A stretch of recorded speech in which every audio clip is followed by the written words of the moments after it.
Welcome to Agoracom's Small Cap Breaking News, your daily go-to source for the best small cap headlines for over 65 million investors since 2007, and welcome to the deep dive. Today, we're doing a real rapid-fire look at some breaking news, small cap resource, and tech sectors. That's right. We've dug into the latest press releases. And we're really focusing on the headlines and those, hard numbers, the results that might signal opportunity. Exactly. Things that might make investors sit up and take notice, basically. Stuff that warrants immediate attention, perhaps. Let's get right to it. Okay, so we've tried to pull out the core financial data, the drilling results, things investors really use. The critical info, concise, so you know where to maybe dig deeper yourself. Precisely. Okay, first up, Power Metals Core, TSX Venture symbol, PWM. Also OAA1 in Frankfurt and PWRMF on the OTCQB. Right, and the headline causing a stir. Power Metals Core advances toward cesium production with high-grade ore sorting results at Case Lake project. High-grade is the key word here, isn't it? It really is. And the numbers they're reporting back that up. What are we looking at specifically? They're saying they achieved a cesium oxide concentrate of up to, wait for it, 18.57% Cs₂O. 18.57%. Wow. How significant is that number? Well, it's potentially very significant. Think about it. The release mentions there are, maybe 4 cesium producers globally? And only one currently active mine, Tanco in Manitoba. Exactly. So if Power Metals can consistently hit grades like that, well, it's a very limited market. So that high grade could mean they become a major player in a market with very tight supply. That's the potential implication, absolutely. Scarcity plus high grade, you can see why investors might be interested. And they mentioned cost effectiveness, too, with the ore sorting. Okay, good point. Let's pivot to lithium. LithiumBank Resources Corp. Ticker is LBNK on the TSXV, LBNKF on the OTCQX. Their news. Breakthrough in lithium recovery with 95% efficiency in latest pilot tests. 95% efficiency. That sounds huge. It is a huge number in the space. They demonstrated up to 95% lithium recovery. This is from their Boardwalk and Park Place brines up in Alberta. And recovery's only half the story. Yeah. What about purity? Good question. Equally important, maybe more so for costs, they report exceptional impurity rejection. Over 99% removal of things like boron, calcium, magnesium, potassium. So high recovery and high purity. Why is that combo so critical for investors? Well, high recovery means you get more lithium out of the same resource, boosts the economics, extends the project life. Makes sense. And the high purity means less processing needed later, lower costs, and you get a product closer to battery grade, which is what the end users really want. This direct lithium extraction, or DLE tech they're using, holds that promise. Okay, DLE. Got it. Now let's shift to gold. Altamira Gold Corp. ALTA on the TSX Venture, T6UP in Frankfurt, EQTRF OTC Pink. The headline, Altamira Gold expands Cawero project with promising new gold discoveries in Brazil. Promising can mean a lot of things. What are the actual results investors should look at? Right, promising needs backing. And they provided some specifics. A new target, Seraphim, had a grab sample return 5.6 grams per ton gold. That's a pretty strong start. 5.6 greeny from a grab sample. Okay, what else? Even more interesting, perhaps, is Tavares Norte.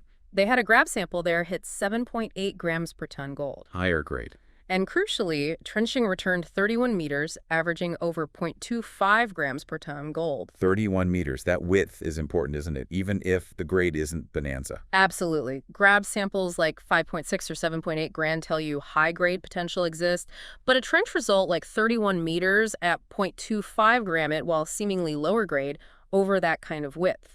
It suggests bulk tonnage potential near surface. It indicates a potentially large mineralized system. Okay, so different results pointing to different kinds of potential. Makes sense. Switching gears now, technology, Hypercharge Networks Corp. Tickers, HC on the TSXV, HCNWF on the OTCQB, and PB7 in Frankfurt. Their news, Hypercharge delivers groundbreaking EV charging infrastructure to Oak Ridge Park redevelopment in Vancouver. Another strong word, groundbreaking. What are the figures here? Well, the figure that really jumps out is the scale. 500 level 2 charging stations delivered. 500, that's a lot for one project.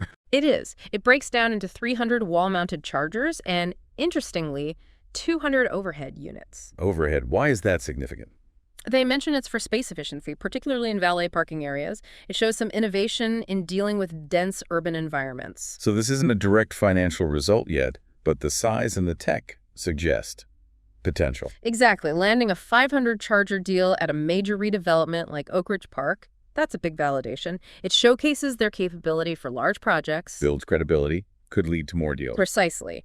And that innovative overhead solution could be a real selling point elsewhere. It hints at future revenue potential, even if it's not in this specific release. Got it. Okay, last one for today, Cisco Metals Incorporated. Symbols OM on the TSX Venture, OMZNF on the OTCQX, and 0B51 in Frankfurt. And their headline, Cisco Metals extends copper resource with promising new drilling results at Gaspé Copper Project. Copper. Drilling results are everything here, right? Absolutely crucial for copper projects, especially resource expansion, and they reported some pretty significant intersections. Such as? Okay, drill hole 30-10159 hit 300 meters, grading 0.39% copper plus some silver. 300 meters. That's a very long intercept. It is. And there were others. Hole 30-2060 had multiple zones, like 220 meters of near 0.3% copper, then another 211 meters at over 0.4% copper. Extending deep. Yeah, extending down to almost 600 meters. Then you have hole 30-169. That one hit at 148.8 meters at a higher grade, 0.63% copper and 4.4 grams silver. Okay, 0.63% over almost 150 meters. That sounds economically interesting. Definitely. These long intercepts, decent grades. It's exactly what you want to see when you're trying to build or expand a large copper resource. And why are these specific results important for Osisko Metals' story? Because they demonstrate continuity and extension of the mineralization. They're hitting copper deeper and, in some cases, laterally. It really reinforces the idea that Gaspé Copper could be, as they say, one of North America's biggest undeveloped copper resources. They're actively drilling, too. Big program ongoing. Right, they bought it from Glencore not too long ago. That's right, July 2023, so they're pushing it forward. Okay, so let's quickly recap the breaking news highlights for investors. Power metals. That super high-grade 18.57% cesium concentrate. LithiumBank. The 95% lithium recovery and the 99% plus impurity rejection, very efficient. Altamira Gold. Those high-grade gold grab samples, plus that wide trench intercept suggesting bulk potential. Hypercharge. The sheer scale, 500 EV chargers, and that innovative overhead tech for a major project. And Osisko Metals. Those long, consistent copper drill intercepts extending the Gaspé resource. Exactly. These aren't just announcements. They're backed by specific, potentially impactful results. But, it's crucial to remember. This is just the first look, right? The headline numbers. Precisely. Due diligence is key. And that really brings us to our final thought for today. We've looked at some compelling numbers across cesium, lithium, gold, EV charging, and copper. Yeah, critical sectors, all of them. So the question for you, our listener, is this.